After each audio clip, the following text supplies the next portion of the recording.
You're listening to the Drinks in a Movie podcast, hosted by Rudy Ruiz. Yo, what's up, everyone? Thanks for checking out Drinks in a Movie podcast. I've got a very special episode today. This is kind of a bucket list guest. I have Luke Seerveld on, Meet the Gaffer himself. If you're into filmmaking or lighting and you're on that rabbit hole of looking up gear reviews and lighting tutorials on YouTube, this is one of the best guys in the business. So, Luke, I'm stoked to have you here with me. Thanks for joining, man. Right on. Glad to be here. So, I wanted to get into first. I mean, so we were just talking. I'm an aspiring cinematographer myself. I've done a few small gaffing gigs, as I had mentioned, and I'm a big collector of lighting gear and all that stuff. And, there's a big, I guess, like a saturation of a lot of YouTubers and lighting reviews and lighting tutorials all over YouTube and whatnot. And it's all very cool and very helpful. But I remember probably 4 or 5 years ago now, I came across your channel, Meet the Gaffer. And how long have you been doing it? Maybe like 7 or 8 years? I feel like it may have been fairly new when I found it. It's probably like 2015 or something. Yeah. Oh, okay. All right. Yeah. So I was probably a few years late to the game. But I remember coming across your channel. And I remember specifically the first video I saw was the book light, the unbleached muslin, like 8x8 to 8x8. And it was a bar, I think, like some kind of bar or distillery. Yeah. So you were going for those warm tones. And I went down the rabbit hole of your videos and I loved it because, not to throw shade at any of these other YouTubers or filmmakers, but I feel like there's a big difference between that certain crowd and then folks like you, or even Andrew Locke is another good one, where there's clearly like another level of industry professionalism, going on. So I wanted to ask, I mean, first, how did you get into the film industry as a gaffer, and is that what you had planned to do when you first started in your, I guess, filmmaking journey? Yeah, it's interesting because I've been doing this for quite a while, but so there's a lot more layers. Like these days, I think people become a gaffer much more quickly than I ever did. And I will say that in terms of like YouTube, we'll get into that more later, I'm sure, but there's a lot of good stuff out there now. I mean, when I was sort of one of the early guys talking about lighting specifically, and because there's always been some good cinematographer channels, but I was kind of early on with the lighting, and now there's so much more that's done better than what I do. So I'm kind of the old guy, but. I guess starting out, I started as like an AC on doc stuff, and then tried to be an AC in commercials. But where I was getting work was fixing gear and building cable and stuff like that.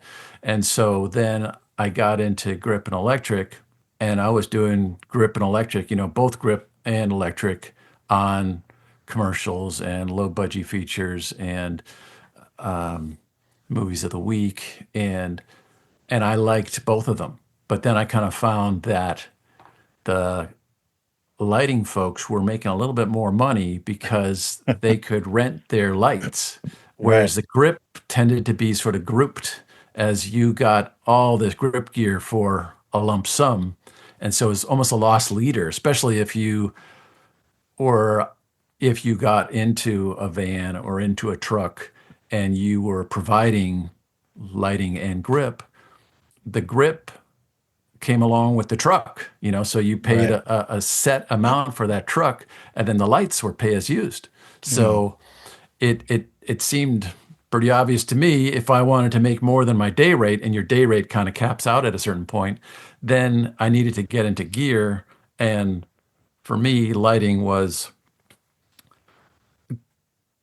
kind of the thing that pulled my interest. I enjoyed cameras, but lighting and knowing how to fix them, I certainly wasn't going to be fixing cameras. So I with tungsten and HMIs, it was a little bit more in my wheelhouse. So that's kind of how I started leaning towards being more of an electric and best electric, and then bought a bunch of used tungsten units back in the I don't know, early '90s, Hmm. and then some HMIs, and eventually my little Toyota pickup became a 1-ton van, and then I had that for 18 years, and then I had a little stint of producing because I thought, oh, that'd be a nice progression, Hmm. and but I didn't have the gift of sales, so Right. I kind of shifted into getting a little bigger truck, so 2-ton, and that has been a really nice sweet spot. And then about that time is when I started the channel, and I had no plan of having a channel for. I was just going to make one video. Mm. Originally, my goal was to make videos about other people, to promote other people, Okay. like other crew people. And so I pitched that to the person who published what's called the reel directory here. And so I thought, like, we'll make videos for the people that pay a little amount to be listed in your book. We'll just do these really small 1-minute clips or whatever to introduce people because we're in the film industry. We should have a little film. And then he just said no, they weren't interested in that. So Hmm. then I made one for me. Then I made one for my best industry friend Alan Steinheimer, Hmm. and then it just kind of went on from there. And are you a film school person, or did you just kind of find your way on set and learn as you went on? Yeah, so I got a bachelor's in philosophy, as one does, Yeah. and and then and then I went. That was in Iowa, Northwest Iowa. Then there was film and video, some opportunities in Minneapolis, St. Paul. So I took a summer class in video production and then took some classes in film production at a place that's no longer around. It's called Film in the Cities, and met some great people there. But that sort of helped propel me into getting a staff job at a commercial production house in Minneapolis. So but prior to that, a friend of the family who lived in San Francisco, a sound man, Doug Dunderdale, he got me onto a doc, a TBS doc that was being shot in Minnesota about the state of Minnesota. And I was just a PA, Hmm. but they fired their local AC a few days in and then just elevated me to AC, taught me how to load an Aton, and uh, Nice. and then that kind of propelled me into some other jobs as well. So yeah, Yeah, it's funny. I had a similar route. Like the first movie I PA'd on, it was just free work and it was reshoots for a movie that never ended up being released. But I since it bet. kept being like reshoots like every weekend and they kept adding on to it, people would fall out. And eventually that's how I started acing, I mean, and this is like DSLR, so Yeah. it's not like film loading Atons or anything, but AC, and then now I'm setting up lights, which was a lot of just LOL lamps, Yep. Yep. and I think at that time that was probably 2013. So as far as LEDs go, I think we had two of the like LED panels, and wasn't that the light panels? I think was the brand, right? Yeah. LIT panels. And my understanding is at that point they were the only ones that were like kind of reliable and they were super expensive, which is Yep. crazy to think of where we're at now with the LED technology. And now I have friends that don't even know what tungsten is, and I'm like, oh my God, wow. Crazy. But For sure. yeah. Yeah. Yeah. And I will say that while I was still in college in Northwest Iowa, I took a semester that went to Chicago. It's called the Chicago Metro Program. Hmm. And the idea was that, the people from the cornfields would go to the big city and get that big city experience in business or whatever internship you could get. Hmm. And I came from Toronto, so I didn't need the big city thing. And I ended up being in the suburbs of Chicago, working for an independent documentary filmmaker, and and he had a project that took him and us to the Dominican Republic. Oh So we wow. we we made a documentary about the Haitian cane cutters that had, made this perilous journey from Haiti into the Dominican Republic and were kind of, growing a community there. And so Wow. that was fun. And that I was the loader of a Airy SR 16, and that was really hot, sweaty work in the van, Right. with a bag, and so that was kind of my precursor to maybe I can do this, Hmm. but it took me a while then to actually get paid jobs, out of college. Yeah. Wow. When you started, I'm curious because this is something I definitely have made mistakes on. Is I went the route of all of acquiring gear myself. So a lot of a bunch of lights. I probably have about the equivalent of a 1 ton at this point, but I never, I guess I'm just bad at business. I never played the right business moves of actually investing in a van or a truck and playing it right. I always thought because I wanted to be a director or at least a cinematographer myself, and I Yeah, felt that if I had all this gear, I could get more work. It did not work out that way at all. yeah, Or then I kind of became the person like the low budget, like, oh, well, Rudy will do it for this rate because he just wants to work and he's going to get in and we're going to get all this stuff for practically free. I mean, yep. so when you started out, like from the business side of things, I mean, how did you navigate that? I guess when you started putting your package together and your truck and all Sure. that. Yeah, it's sort of hard to take other people's way they got in because this business Right. is so fractured in a way, Yeah. and it's different in different areas of the country, different areas Hmm. of the world. Plus, I was in a much different time in terms of it was harder to get in a sense, because the barrier to entry was much higher. All the Right. equipment cost a lot more. So now DPs are buying the lights that we're buying as gaffers because they're Mm. inexpensive enough, and they just figure like, hey, that's a moneymaker. I'll get that. So there's some friction there sometimes, but Yeah. so I guess when I started buying gear, I'd already been working as a grip or an electric for 10 years.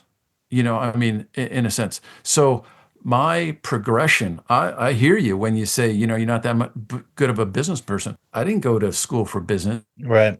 So I was just trying to work, And so my progression to becoming a gaffer, I didn't really think that was where I was going to end up. I didn't know.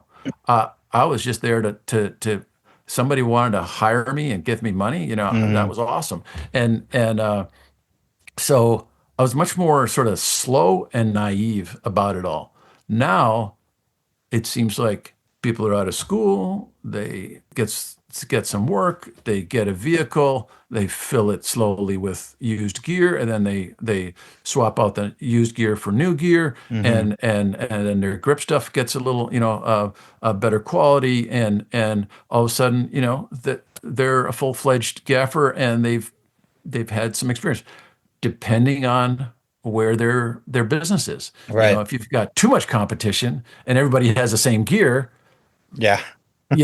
that's tough. If you're in a place and you got the best gear, but you're only getting people from out of town, or you have to drive hours out Hmm. of town to get the work, that's another sort of difficulty. If you don't, so then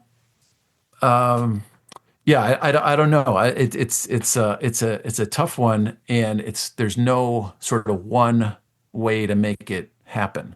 Right. I think for me, I was fortunate in that I hit the the sort of transition from it being really difficult to get into film to where there was a little boom time, I guess, and then I could sneak in, Hmm.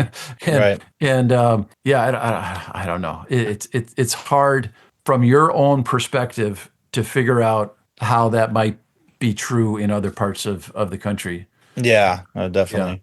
yeah, Especially like, yeah, being out here in LA, obviously very saturated. It's like there's a ton of other people that have just as much as I do, if not more, and more Yep. skilled, more time, or whatever, but it's interesting. Like I've met, a couple people like that, and I asked them, I'm like, how long ago did you start? And they're like, oh, 1 year ago. And they have all this whole fleet of stuff in their van. I'm like, wow, okay, you really played your cards right, man. I messed up. I've been at this for like over a decade now, and I didn't even come close to that. But I guess Yeah. it's what you want to do with it and goals and whatnot, right? Like I never set out to be, a gaffer or even a camera person specifically. I always thought I wanted to direct, and then I Mhm. still do. But I mean, how do you feel about, like, have you done any DP work yourself, or do you just kind of stay out of that? Yeah, I mean the only DP work is on my channel, which Okay, is yeah. on the lame side. So, yeah, no, I when I had my little stint into producing,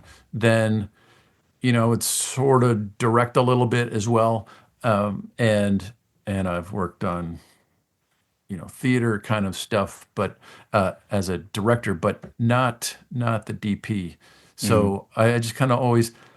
I guess because I was always working for a DP, I didn't want to step on those toes. mm, It was okay because San Francisco tends to be a pretty good community in terms of helping other people advance.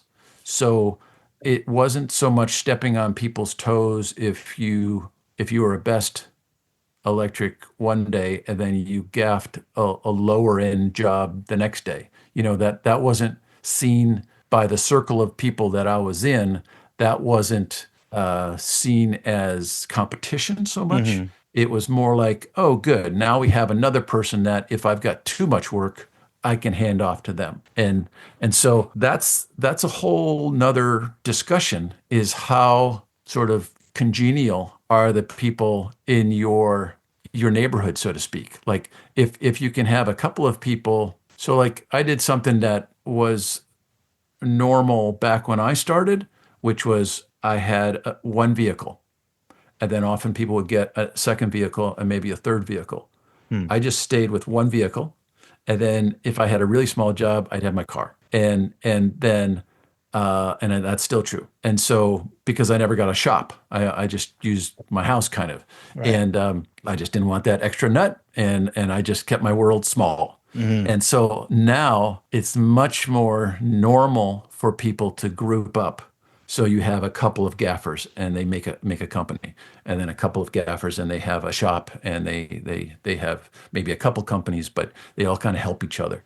And so that sort of strength in numbers thing is much more the case now. And so I'm kind of a relic of the one gaffer, one truck world. right. And Gotcha. and but that's been okay Hmm.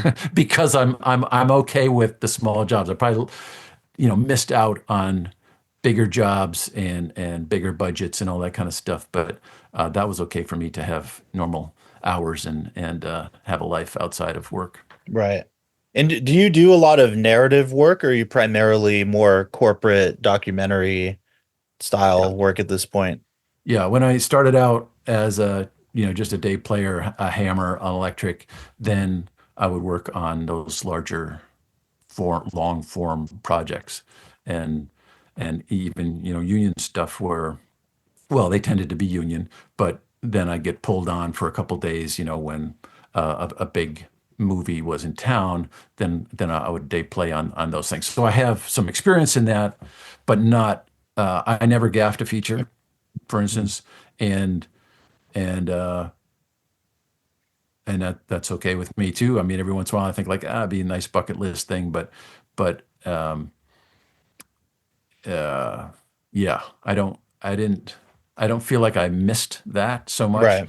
I tend to do the short form stuff, a day, few days, and some commercial, corporate, some sports, some doc, some you know nonprofity stuff. Yeah, yeah, I enjoy that. And then going back to YouTube, I mean, you mentioned how it was starting off as kind of a profiles on, other filmmaker industry workers, like your friend Alan, who is in a lot of your videos. I think I was actually just watching the earlier. the lighting exteriors, Uh-huh. like some from I think just a few weeks ago. Yeah. And I love that stuff. Exterior lighting is just crazy to me still. But I guess at what point did it turn into, oh well, I guess I'm going to review some gear, or even just show BTS of, hey, my book light bleached muslin with the Jolico in the back and all that. And did it blow up and get a lot of views pretty quickly, or did it take a long time? And then you just kind of notice like, oh wow, a lot of people are into this. Like, how did that, I guess, play out? Yeah. Again, I'm not a great business person, so I've never really blown up as far as numbers go. I'm Mhm. never had a viral video, all those kinds of things. Mhm. And as you were mentioning about sort of your first LED experience, I think one of the first videos is, Alan said, yeah, you should talk about the Astra, the one by Astra, Mhm. because that was, ubiquitous and kind of our first foray into to LEDs of with some consistency of color and all that kind of stuff. And Right. it's still a good light. I mean, that one by one 6 by Astra is still does a bang up job. Mhm. For what it does.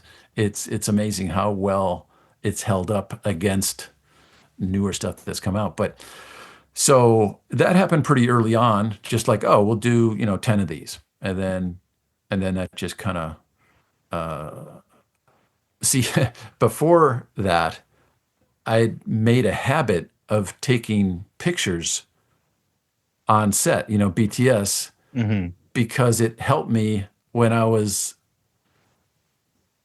making my invoices. Okay. Because then I could remember, what I used, and Mhm. I had proof, kind of a Right. thing. So I just kind of had that as a habit already, and then that just turned into more of it, and then video, and then I had done some editing already because I had produced some smaller things, and then that just kind of yeah kept going. So what I never did, like Andrew Locke does so much better at, he does a much better job of, this is what I do. Mhm. He every once in a while he'll go out of his format, but he's reviewing a light and he takes Right. it from the beginning to the end, and you know what you're getting when you're watching that video, and you're getting such good quality stuff from him. And I've just been all over the map. Again, not a good business person. So I I try to lean into just the sort of regular authenticity of who I am, and you're going to get uh, all the messiness with it. But so yes, someday I'd like to have a more cleaned up version of what I do. But for now, it's what I got. Yeah, I mean, I do. Well, hold on, I should have been more prepared with way more. I'm just trying to keep it simple. I wonder if I can bounce a little something off the top here. I'm like way more dramatic and crazy than you. I was like, did not do a good job preparing with the sunlight, but um, yeah. I mean, with that, well, I've always liked your format of it too. And like you said, that authenticity, I think is perfect and what definitely draws me in, and obviously the knowledge, like I like that there can be a 25-minute video about lighting exteriors and just here's different options. And we're just going to try different, opal versus, soft frost and whatnot. Yeah. And I like even the shorter, here's a 3-minute video of here's a book light, and just for this interview setup and this is it, and it's simple, straight to the point. There's still a lot of knowledge to gain from that. So I love that aspect of it. And it gets crazy to me. Like, I was mentioning earlier how I feel like I could never be what I imagine a true gaffer to be, where, speaking of the Andrew Locke videos, when he brings out the charts of like all the different, like when there's graphs and charts, I'm like, oh man, you lost me. That's beyond me. I'm Yeah. like, at a certain point, I just want to look at it and yeah, this looks good, and call it a day. Not Well, that that isn't, meaningful. It is, but for me, it just, yeah, I'm yeah. not quite there yet. I am not either. I mean, I can read Harry Box's book, and every time I open it, I learn something new. Mhm. And so with Andrew, I mean, his propeller spins a lot faster than mine does, and so I just appreciate his knowledge, and he and John Roche and we talk like pretty much every day, Nice. and so because there's all kinds of NDA stuff that you can't talk about in public, but Mm, it's a wonderful micro community to be in, and so but that said, I'm much more of a by feel type person, right. and so just from experience, you kind of sort of gather like, oh yeah, that's something that's going to work for us in this space, and we'll get a little push from there, a little something from here, something hard here, something soft Hmm. there. We'll cut that and keep that off of there, and so that's how I think much more than numbers. And I'm sure Andrew's like that as well, but Hmm. he can back it up. Right. Whereas I'd have I'd have difficulty with that. And do you, I mean, I imagine at this point, it seems like you probably get sent a lot of gear. I don't know if this is like taboo to talk about, but I imagine you probably get sent stuff specifically for review, right? And does that help you in your personal, like, are you just acquiring all kinds of stuff now because the YouTube channel, has that been a big pro of it or? It's been huge. I mean, Yeah. I think a couple things. So the YouTube channel gives you visibility outside of your small world, right? Your Mm-hmm. local community. So as you get older, the people that you worked with on a regular basis that you have a good rapport with, they may retire, they may move on, they may, Mm-hmm. whatever, transition when times are slow or whatever. So that's not a constant necessarily, but what has been a real boon for me that I didn't see ahead of time was that you have people from out of town that think they're best friends with you because they've watched your channel for a long Right. time, and Yeah. and then it's like you're fast friends on the set because Mm-hmm. I don't know anything about them, but they seem Right. to know That's quite cool. about. So it's like you just kind of roll with it. It's like yeah, Mm-hmm. and that's been a great thing because and it's also been a way for me to get to know or have contact with younger people because often you work with your peers, sort of people in your age group that you came up with in the business, Mm-hmm. and so this has been a nice way to cross some of those boundaries where you just get to know younger people and work for now I'm the old guy on the set, and Mm-hmm. so that's a wonderful thing. You can sort of prolong your career by having some value that you've provided, and then just getting the gear. Yeah, I'm sent gear and I get to keep it, and if I talk about it, and Mm-hmm. and sometimes people just want feedback, and it's a super privilege to get gear ahead of its rollout, Right. and I often feel like I'm not really doing justice to it, but I try to to provide the at least first look episode when there's the rollout. Yeah. Uh, People like Andrew, he's got such a backlog, like Mhm. it's not going to come out on the rollout day, Right. but everybody's waiting for his Hmm. version because they know that it's the gold standard. So, for me, it's more of a first look. How is this in my hands? How does this Hmm. compare to what I already have? And um, that's a wonderful position to be in, and it wasn't something I sought. It's Yeah. just something that sort of came to me. So yeah. Is there any, like, as far as kind of the new tech that's come out, let's say over just the last year, because it's been pretty rapid when Aperture announced those, 2.5K equivalent RGB WW COBs with like the motorized yokes and all that. I was like, oh wow, okay, we're in like a whole other plane of existence now. I mean, what, as far as the new tech, have you managed to get your hands on that has become like, is any of that stuff become like an actual workhorse for you where you're like, oh yeah, this tool is on everything now and it's holding up or? Right. Yeah.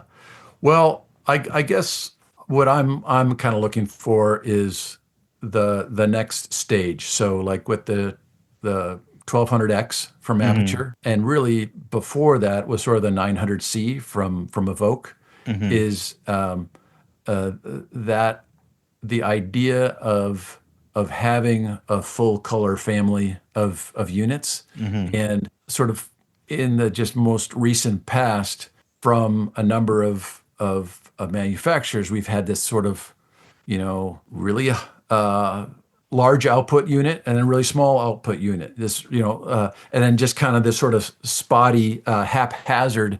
Oh, let's fill in this hole. Hmm. Let's keep up with the competition in this way. And then, there hasn't been sort of like a, hey, we're doing a comprehensive redo of our entire line. Right. That's what I'm kind of looking for. We're Hmm. not going to get that. It doesn't feel like it.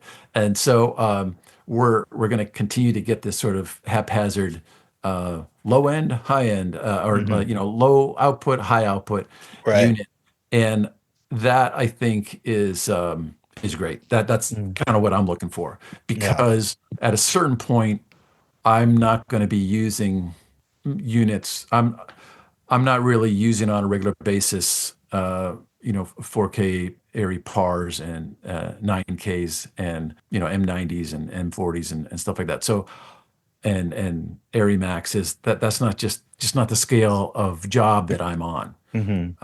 And so for me, when the 2400B from Evoque came out, that was like, okay, I've never even had an M40 of my own. Right. Now I have a unit I can plug in the wall and almost get that kind of output. So then I have a big light. That's awesome. You know, Now what I'm looking for is, let's fill in quality units that have Hmm. internal CRMX all the way down the line. And I think that's what's sort of coming next. And I wish that the attachments and the modifiers and all that would roll out at the same time as the unit. Right. The ellipsoidal adapters and all that kind Hmm. of stuff. I wish, those would come out when the unit comes out. But so it goes. Yeah. Yeah. Yeah, I'm thinking about that. That's so funny how those attachments do take a while, don't they, to roll through. I mean, do you still do projects where you're leaning on tungsten or HMI fixtures, or are you pretty much all LED all the way down now? And do you ever get projects where a director or a cinematographer is like, "Hey, Luke, I want to go old school on this one. Let's just use all tungsten, gel, like whatever." Does that ever Right. happen? Is there anyone out there that, you know, Oh, wants for a sure. look like that? Really? Okay. There is, however, that's not usually the DP I end up getting linked with. That's sort of a problem for my channel too, where Mm, I do a lot of the same kinds of things. I can use different units to get a similar look as what I'm used to getting, but um, I don't work on sort of larger, bigger budget spots that often, hmm. and or features that where you have the opportunity to use larger things and have HMIs. I have gotten rid of all my HMIs, Hmm. and my tungsten units are stuck up in the garage, in storage kind of thing. So when you have a stage that, like a little while ago, I was going to be on a job, but I couldn't be on it. So Shane Lewis ended up gaffing it, and then he shot footage of it, and so it was a stage shoot where it was pretty much full tungsten, and it's actually quite inexpensive compared to a lot of what we're doing now. Right. So if you have the sort of perfect environment, tungsten is fantastic. But if you're running around doing stuff on location, and you need the power, and you want to not burn up your client, it's and now DPs are expecting to be able to look over at you, and you just can dial in a color, dial in a white or a green magenta, and dim, and it's like, that's a different world Yeah. from tungsten land. And we used to have to like roll in dimmer cases and Right. then keep those in a different room and run, extra cable so that you could keep that quiet somewhere else. And yeah, Yeah, and then you'd have to gel it, right? Like anytime you dim it yeah, because it's getting warmer, so you got to keep adding. yeah, Yeah, that's crazy to me. I mean, do you feel, and maybe it just kind of you don't even notice it, but have you felt that change in time throughout your career? Like, does it feel when you're on set like, wow, we gained so much time?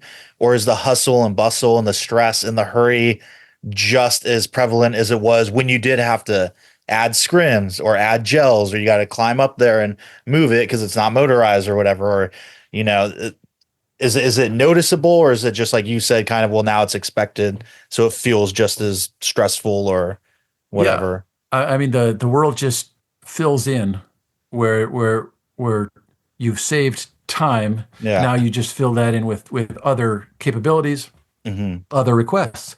So, you might not have to worry about a generator and bigger cable and all the mess that brings, and distro boxes and all that stuff.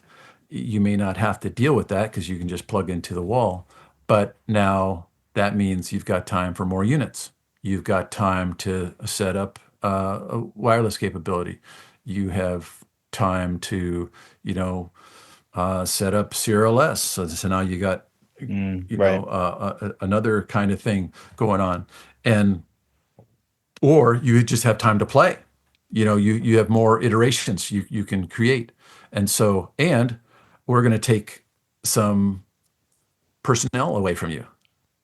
So now you're going to have, you Right. don't need to have a Jenny op. So that Jenny op isn't going to be a Jenny and an electric. You just don't have that person anymore.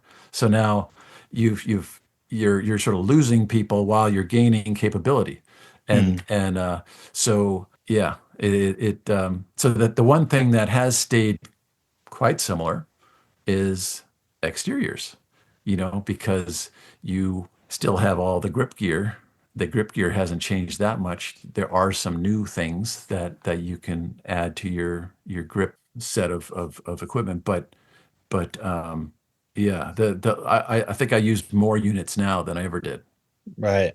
Wow. Now, Yeah, what, I mean, because now I've seen you're getting, or you've been into more of the virtual production now, the volume walls and all that. I mean, I know you've done some videos on it. Those ones I have kind of eluded me, but how is the approach to lighting change when you're in a scenario like that? That seems to be growing and more people are adopting it in television and film and yeah. everything. I think the dirty little secret with that is that in corporate land, at least, Mhm. corporate folks really don't want to make up their mind till the last minute or in post. And so, if you're going to really do an actual virtual reality, not virtual, but a volume set, Mhm. you have to create those elements ahead of time, Right. and then you have to have a camera that hooks up with where you are in space, and where your lens is in terms of size of your frame. And so most of the time when we're in a set like that, it's really just a glorified PowerPoint, and or a video that you're going through. So it's it's getting there. Mhm. But the other day we were on a small stage that has a curved screen, and we were using it as mostly as you click through different animated slides basically, and then at a certain point they wanted to back it up and have some green screen. And so we were going to roll in our own green screen, and then we said, well, can't we just put green on the screen and then dial it down? And sure enough, we did. And that saved us, hanging a goalpost in a green screen. Right. And it was, we had the person far enough away that we didn't have a whole lot of green Right. spill, and we weren't seeing the floor, so we didn't see the green sheen. And so it worked out. That just shows you it's not that much an advancement Right. if if you're using it that way. Having a really XR type setup that takes pre-pro, and most corporate land is not into Yeah. pre-pro. Right. Dang. Well, I guess a few more topics here, and then we can start wrapping it up. I mean, I'm always curious, and when I talk to industry professionals, particularly camera lighting folks, are there any kind of go-to, you know, recipes for I guess certain looks that you tend towards? I mean, obviously, when it comes to lighting people, or places, whatever, it's not one size fits all, and you've got story to consider. But is there a kind of like a go-to set of tools that most likely this is going to work its way in some how? Like when I was younger and starting out, there was a period where I was very much into my 4 foot 4 Bankino flow with unbleached muslin on it. And that was kind of my thing when I would shoot with my friends. That was always in play, in some form or another. So I'm just curious if there's, even still as the tools have evolved, if there's, tactics or some more kind of old school workflows you use. Yeah. No, I mean, it's a good question. I think if I was on more long form projects, then the beauty of that is that you're working towards a consistent look. Hmm. And then, we're doing this time of day and we're using these fixtures, and then we go into different time of day, maybe same room, but we need to, pick something up. And then you may use similar fixtures or whatever, but you sort of get a language that you use over and over throughout Hmm. the long form time period. And I would it would be cool to do some of that. But I don't know that will happen for me. But what has if because I looked at that question ahead of time and I thought, really, because I get sent so much new gear, and to keep my attention, my life interesting, if I'm lighting something that's similar to what I've lit, the day before, I like to try some Right. different units to make that happen. Hmm.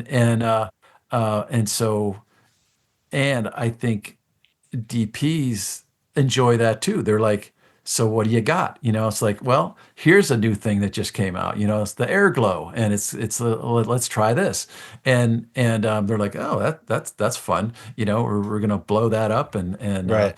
and so I really lean into that to try to get similar looks with different units, and just to be sort of dexterous, with that. So I guess the first thing I try to do is give the DP a key, so then they can have people sit in, and then you can start playing with the other stuff. So Hmm. let's where do you want the main source to come from? Let's build that first, and then we'll play. So I guess that's super basic, but and then if there's going to be movement, how do Hmm. we uh, work with that? So yeah, sorry, I just had some stuff jump up here. So then I think,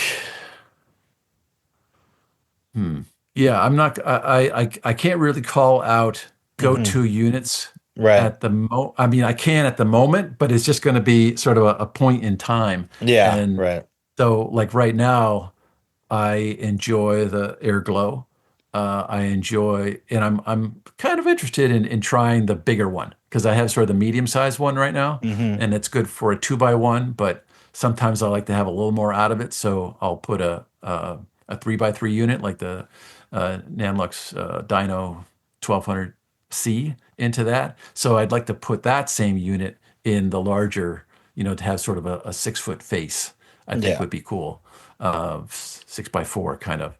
And but yeah, I mean all the the the stuff that's coming out that Nanlix has out there, that Aperture has out there, uh, the uh, the Godox F600 by. It's like a 4x4 flex light. I just Hmm. keep it built, and then there's the Mega Cloth from Intelitech.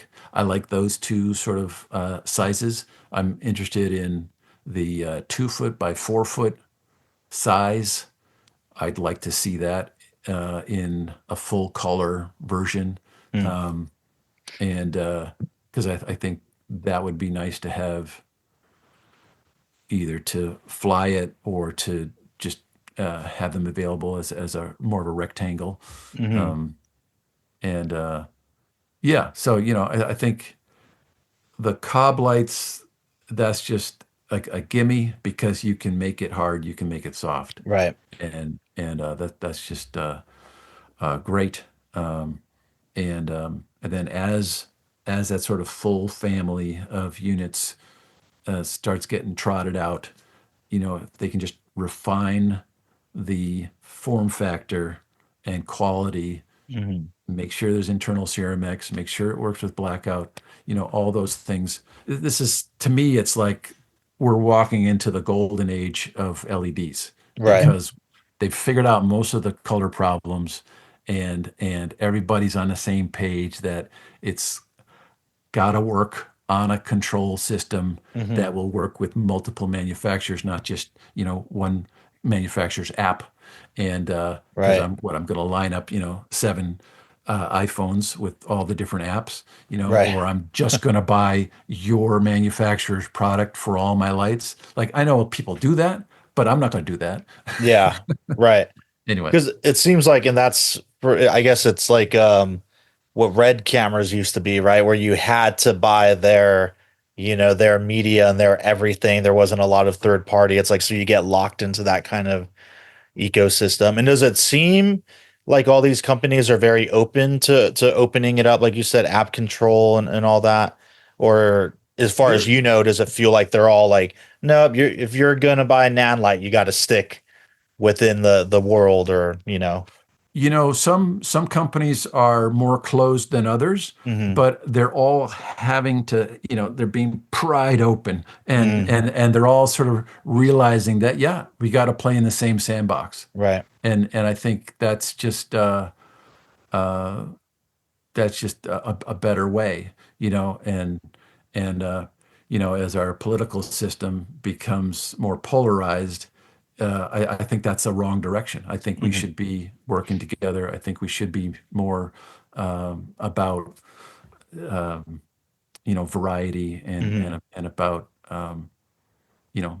a multiplicity of things, not just one tunnel vision. That's that's not a way to allow everybody to flourish. Right. Yeah. Not to I get guess, political. yeah, no, I guess too, it's like if, all these companies want to play with the top biggest industry people, right? It's like something's got to give if you want, the next Chris Nolan movie to be rolling out with a bunch of LEDs or whatever. I don't know. But Yeah. um I wanted to ask, I mean, do you in your line of work, are you working with a lot of different DPs all the time, or is it like the same kind of, groups of people just because of where, your location and all that? And Yeah. I would say I work with a lot of different folks. I work with, some of the same people for locally, but then I get the I get the privilege of working with a lot of people that I've never worked with before, who Mhm. come from out of town and need to grab some Silicon Valley, either celebrity or CEO or testimonial, and so I enjoy that, because it shakes up a little bit of your world. Everybody has a little different take on things, and Mhm. in my perfect world, I would retire and become like a lighting ambassador for a couple brands, and Mhm. travel and meet with other crews, other lighting folks in different countries and share that kind of cross pollination to Yeah. I think that'd be a hoot.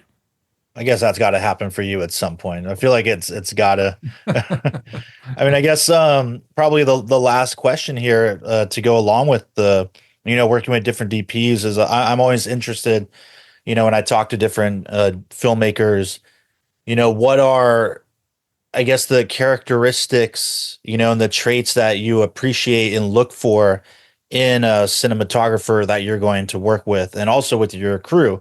If you're bringing on crew members, like what are the important, traits when you're interviewing with them or you're interviewing someone? Yeah. Well, in terms of crew folks, what I really like about the Bay Area is that we're not too big. We're actually quite a small community on some level, and the jobs that we're on are not often very large scale. So there is a sort of understanding that you need to be half decently up on both grip and electric. Mm, And I came up that way. I came up grip and electric for decades, and then eventually, chose. But if you have a combo truck and you have a small job, you're doing both. You're doing grip and electric, and then you're good at safety, and in terms of electric runs and how to hang a menace arm or whatever. So it's like I appreciate people that are cross trained, mm, and that's not a good plan when you're on a large job, a long right. form job, because you need to have that separation. But on smaller jobs where you've got, you know, 1 and 1, 2 and 2, 2 in a swing, Hmm. whatever, it's great to have people that are at least aware of both aspects of grip and electric. Also, because it makes for a more harmonious crew. Like, oh, you realize they need some room here to get this thing through before you start building your whatever, Right. and just being thoughtful Hmm. is is Yeah. comes in Makes handy. sense. Yeah. And then I think that sort of translates as well to a DP. The DPs I appreciate most are those who are thoughtful of the logistics, you know, it and balance that with the creative. Like, and then on top of that, there's the money. Often as a gaffer, you're stuck between a producer who's got an iron fist on the budget and a DP who wants to light up the neighborhood, Right. and then you're trying to go like, yeah, and and so it's if you have someone that realizes what the budget is, or at least, generally speaking, and so asks for a little bit more, so it hurts a bit, and then if I can play within that, where you're balancing the creative with the logistics and the money, and everybody's kind of mindful of that and isn't just pushing for this is what I want until someone says no, you know, then I don't feel like I'm caught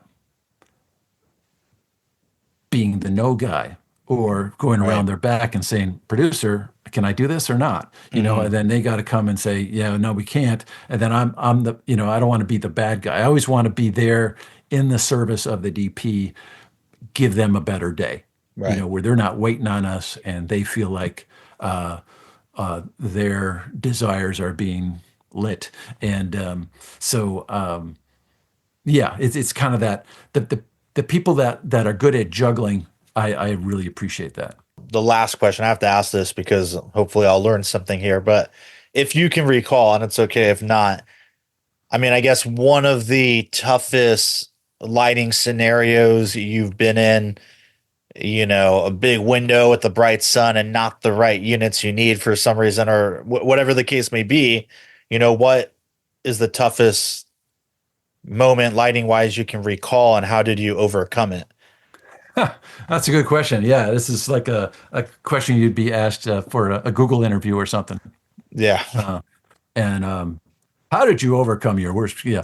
Yeah. So I guess I haven't thought about that too much. And I think there are some times where you feel like your back is up against the wall a bit, Hmm. and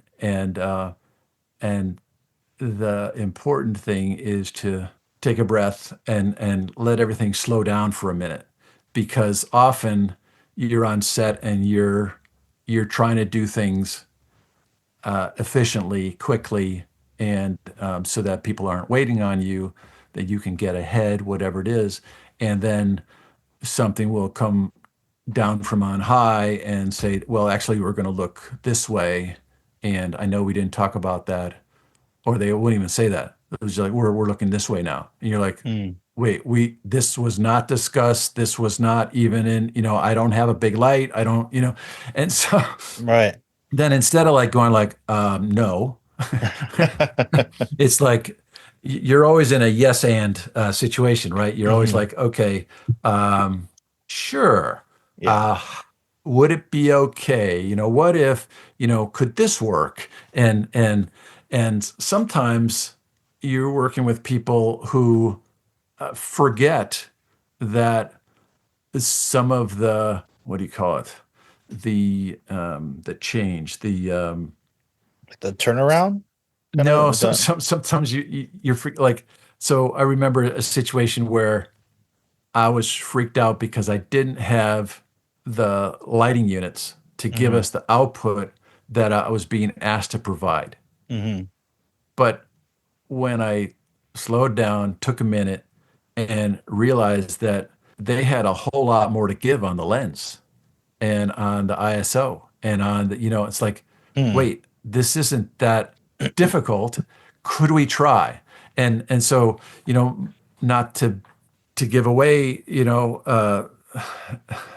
well, I try to make the decision process not something that's an argument, Right. but make it as a suggestion and here's an idea, or Hmm. here's a crazy thought, or what if, and then eventually, hopefully, that turns into someone saying like, oh, we could do this. And so, you've helped them come up with the idea, then it's their idea, and then they're much more committed to it than if you say, I can't do that, I can only do this, this is what we have to do. Right. Well, that's not a great working relationship, right? Yeah. So Yeah. if you can mold your words to Hmm. be a helper and Yeah. not a herder, Yeah.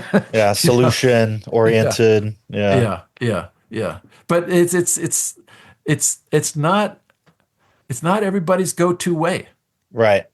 I mean, there's a lot of sort of young DPs too that are just like, I want to do this, let's do this, and you're like, okay, if that happens, then this happens, this happens, this happens.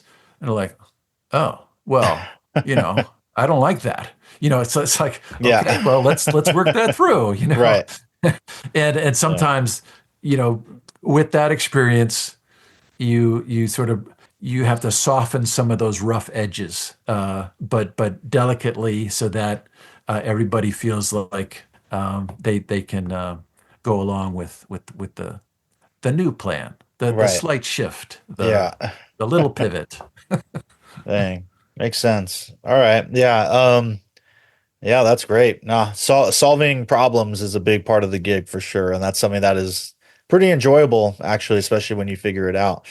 I do have, sorry, well, we're gonna wrap up in a moment, but one question, because your window light outside has not changed at all.